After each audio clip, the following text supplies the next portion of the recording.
அவருடைய கிருபைகளை என்றென்றைக்கு நம்ம பாடுவேன். அல்லேலூயா. நம்ம ஆண்டவர் செய்த நன்மைகளை என்றென்றைக்கு நம்ம சொல்லணும். அவருடைய கிருபையை நம்ம என்றென்றைக்கும் பாட வேண்டும்.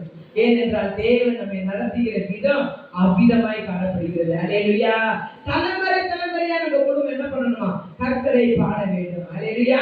கர்த்தரை துதிக்க வேண்டும், கர்த்தரை ஆராதிக்க வேண்டும். தேவன் நமக்காக மரித்து 3ஆம் நாள் உயிரோடு எழுந்து வந்த தேவன் நமக்குள் இருக்கிறார். அல்லேலூயா.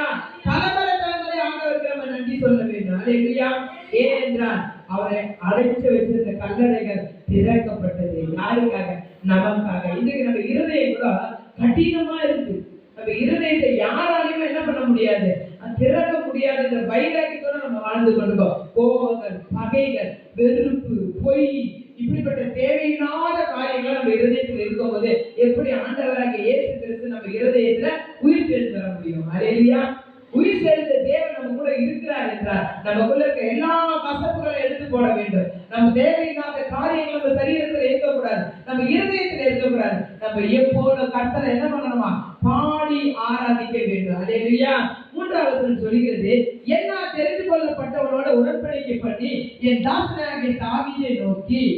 2வது வசனம், கிருபை என்றென்றைக்கு சிறப்பட்டிருக்கும், உமது உண்மையை வானங்களில் ஸ்தாபிக்கிறேன். அல்லேலூயா. நம்ம எப்போதும் கிருபையினால ஆண்டவருக்காக என்ன பண்ணணுமா?